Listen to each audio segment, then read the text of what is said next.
Okay, in this lecture, we are going to be talking about the Americans joining the war and the retaking of Europe from the Allied powers. So the first thing that had to be done for control was to take the Atlantic Ocean. So again, that is this ocean right here. So here's Great Britain. The Americans had to control the Atlantic trade routes that were vital to British survival, and Britain needed food and supplies. So the strategies they used in order to control the Atlantic Ocean was the use of sonar, radar. They used convoys, and convoys are when they surround their merchant ships, so the ships carrying the goods, with destroyers. And they had long-range sub-hitting aircraft that weakened the German U-boats. Again, German U-boats are submarines that can shoot torpedoes. By using all of those strategies together, the Allied powers are successful in getting control or more control of the Atlantic Ocean and those routes. The second goal was to take back North Africa from the Axis powers. The Axis powers, if you see on this map, if it is this darker orange, those are the Axis powers.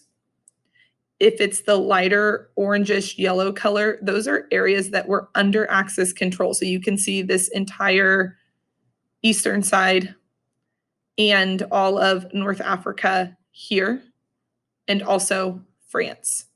So by 1942, they had quite a bit of territory, the Axis powers. So the Allied powers wanted to gain control of North Africa. So what they do, in 1941, the British had successfully battled Italian troops in Egypt and eastern Libya, here. In response, Hitler will send Erwin Rommel. He will send Erwin Rommel and push back the British to Egypt. So the British were able to get all the way here to eastern Libya, but then they get pushed back.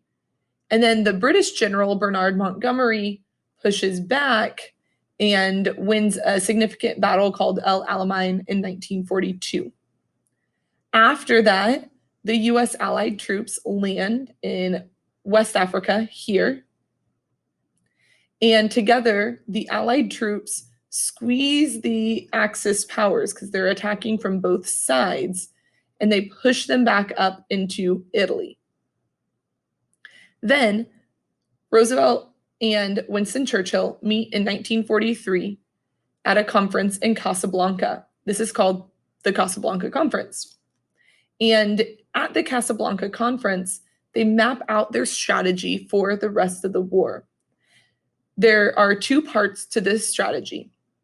First is that they are going to put all their focus on victory in Europe before victory in the Pacific. And second, they made an agreement that they would only accept an unconditional surrender of Italy, Germany, and Japan.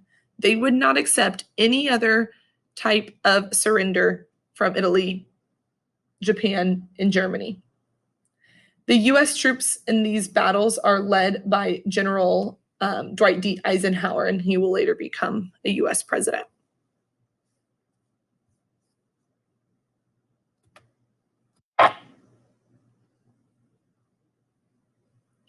So in June of 1941, Hitler breaks his non-aggression pact with the Soviet Union and attacks. And this involves 3.6 million German and other Axis troops. And he attacks Ukraine, and he attacks Lithuania. And as he's moving into those areas that are under, those are supposed to be part of the Soviet Union. Right here, where I'm circling, that's Kiev, which is the capital of Ukraine. So that's supposed to be Soviet control, Stalin's control. And they're actually met with enthusiasm at first by the Ukrainians and the Lithuanians, who saw the Germans as liberators from Stalin. They felt like Stalin's regime was way too brutal. But they soon realized that they were wrong. As Hitler's troops, the Germans quickly created forced labor camps, and they began executing civilians. So after they're able to invade, they quickly move to Stalingrad, which is here.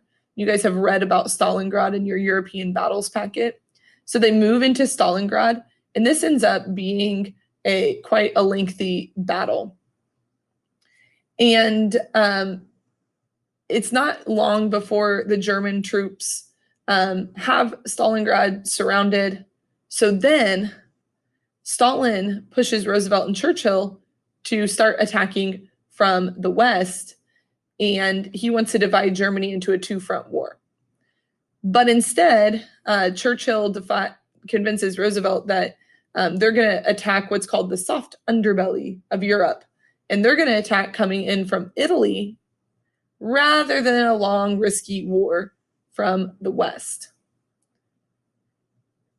So this battle ends with the German surrender, the Battle of Stalingrad, on January 31st of 1943. And there were about 90,000 Germans surviving, and they all surrender. And in all, Germany loses about 330,000 troops at the Battle of Stalingrad. The Soviet estimates range as high as 1.1 million. And Stalin is not the only person at this point that's pushing for a Western invasion of Europe. George Marshall, who is the president's chief of staff, has also been pushing for a Western attack at every Allied meeting that he has been at. So the Allies begin preparing for what is called Operation Overlord. They begin a massive military buildup in southern England, and this will include Polish, Dutch, Belgian, French, American, British, and Canadian forces. They get ready for an invasion. Germany adds machine gun nests, barbed wire fences, land and water mines, underwater obstructions. They knew that an invasion was coming, but they didn't know where or when. And that invasion is called Operation Overlord, also known as D-Day. It happens on June 6, 1944, and this is the Allied invasion of Western Europe. Okay, they invade through Normandy, France, and it's where they land on the various beaches, one of the most famous being Omaha Beach. It's super brutal for both sides. However, it does end in an Allied victory, and France is liberated as a result of the D-Day invasion in August of 1944. They still celebrate, in France today, they still celebrate the liberation of France, and during that month, they have different American flags out, and it's a day of celebration in France. So lastly is the Battle of the Bulge. And this is the largest battle in Western Europe. And at this point, the Nazis are fighting desperately to defend their territory. Hitler starts to reinforce his armies with additional draftees. Some of them are as young as 15 years old because they're running out of people. So it's his kind of last-ditch effort. And at first, the German troops smash into the U.S. First Army, and they push them pretty far back. And many smaller units, U.S. units, are cut off and divided from the American army. But Eisenhower from Washington, he orders more reinforcements. And General Patton and his U.S. Third Army, they move north and to help. And within weeks, the Americans knocked the Germans back and restarted their drive towards Berlin, the capital of Germany. This in the Battle of the Bulge involved about 600,000 American GIs, 80,000 of which are killed or wounded. And then the Americans continue to march west while they work on bombing different cities in Germany along the way. At the same time, from 1941 to 1945, the Soviets are moving in towards Germany from the east, slowly, city by city. And Stalin's goal is to take Berlin. And this is kind of for him a matter of ego and honor. But the costs for him wanting to get all the way to this city are deadly for the Soviet people. The Soviet people during this time lose about 11 million, and 3 million German soldiers died. And this accounts for 2/3 of the soldiers killed in World War II. And estimates have put the Soviet deaths for World War II at 18 million. So again, Battle of the Bulge is the largest battle in Western Europe just because it spans different places. And the results of the Battle of the Bulge is the Nazis realize that the end is near, and eventually it will end in Allied victory, and Berlin is going to fall to the Allied powers.